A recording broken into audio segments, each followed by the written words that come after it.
ये बात है साल 1920 के आसपास की। ये उस दौर की बात है जब जीपीएस नहीं था, इसलिए समुद्री तटों के आसपास लाइट हाउस बनाए जाते थे ताकि आती हुई नावों और समुद्री जहाजों को रास्ता दिखा सके और वो किसी चट्टान से टकराए नहीं। ऐसा ही एक लाइट हाउस बना हुआ था एटलांटिक महासागर पर बने एक छोटे से द्वीप पर, जिसकी देखरेख एक कर्मचारी किया करता था। बूढ़ा सा वो शख्स लाइट हाउस में बने एक कमरे में अपने परिवार के साथ रहता था। एक रात भयंकर तूफान आया और अगली सुबह कर्मचारी का पूरा परिवार मरा हुआ मिला। तब से उस लाइट हाउस पर कोई कर्मचारी रहने नहीं गया। लोक कथाएं बताती है कि उस बूढ़े के परिवार को सांपों ने डस लिया था। ऐसी और कई कहानियां हैं उस द्वीप के बारे में, जिनका नाम है इला द क्यूमांडा ग्रांडे। नक्शे पर नजर डालिए। दक्षिण अमेरिका का देश ब्राजील का एक शहर साओ पोलो से नीचे की तरफ देखेंगे तो आपको एक छोटा सा द्वीप दिखाई देगा। यही है इला द क्यूमांडा ग्रांडे। हालांकि इसका एक लोकप्रिय नाम है स्नेक आइलैंड, यानी सांपों का द्वीप। बात सिर्फ ये नहीं है कि इस द्वीप पर सांप है, बात यह है कि यहाँ बस सांप ही सांप है। बाकायदा बाकी जानवरों का रहना भी मुश्किल है, क्योंकि इस द्वीप पर इतने जहरीले सांप है कि किसी का भी बचना मुश्किल है। छोटा सा द्वीप महज 106 एकड़ एरिया में फैला हुआ है और इसके बीचों बीच एक लाइट हाउस बना हुआ है। यो लाइट हाउस अब ऑटोमेटिक काम करते हैं, लेकिन फिर भी साल में एक बार इसके रख रखाव के लिए जाना पड़ता है और तब आती है बड़ी मुसीबत, क्योंकि इस द्वीप का कोई ऐसा कोना नहीं है जिसमें सांप न हो।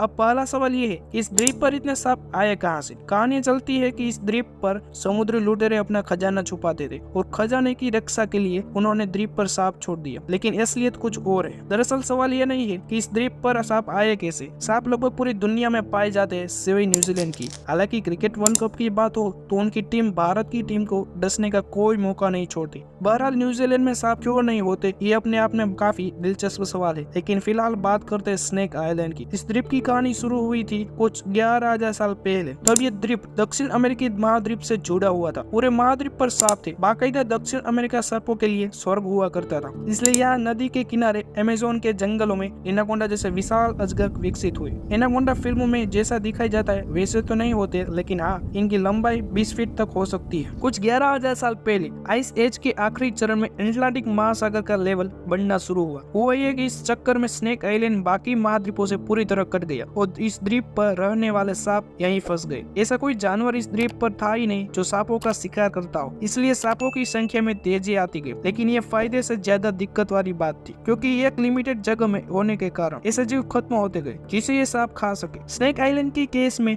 सांपों को शिकार की जरूरत थी और शिकार कम था। ऐसे में इन सांपों ने उन माइग्रेटरी बर्ड्स का शिकार करना शुरू किया जो थकान मिटाने के लिए इस द्वीप के पेड़ों पर बैठने आते थे। इन पक्षियों का शिकार मुश्किल था, इसलिए स्नेक आइलैंड के सांपों का जहर इतना मारक बना दिया कि एक ही बार में काम तमाम हो जाए। स्नेक आइलैंड में सुनहरे रंग का एक सांप पाया जाता है जिसका नाम है गोल्डन लेंसहेड पिट वाइपर। ये सांप बहुत ही जहरीला होता है। कितना जहरीला, जहर की ताकत भी तभी बेहद समझ आएगी जब पैसों में बात होगी। एक सांप के जहर की कीमत है लगभग 25 लाख रुपए। इस जहर में इतना दम होता है कि इंसानी मांसपेशियों को गला देती है। ब्राजील की लोक कथाएं में एक किस्सा है। एक बार एक शख्स नाव चलाते चलाते स्नेक आइलैंड के पास पहुंच गया। उसे द्वीप की असलियत पता नहीं थी, वो भूखा था, इसलिए जंगली फलों की खोज में द्वीपों में घुस गया। लेकिन एक बार अंदर गया तो बाहर नहीं आ पाया। उसे ढूंढने के लिए कई लोग गए, लेकिन एक एक कर सभी गायब हो गए। कई दिनों बाद उस शख्स और बाकी लोगों की लाशें मिली, उन्हें सांपों ने डस लिया था। गोल्डन लेंसहेड की एक खास बात यह है, ये सांप केवल इसी द्वीप पर पाया जाता है। इसकी मिलती जुलती प्रजाति की सांप मुख्य महाद्वीप पर मिलते हैं और इंसानों को काटे जाने की 90% घटनाएं इन्हीं के द्वारा होती है। हालांकि ये प्रजाति गोल्डन लेंसहेड जितने जहरीले नहीं होते। गोल्डन लेंसहेड के एक्स्ट्रा जहर का कारण ये है कि ये सांप घात लगाकर शिकार नहीं कर सकता, इसलिए इसके जहर को इतना मारक बना दिया कि ये पक्षियों को डसे तो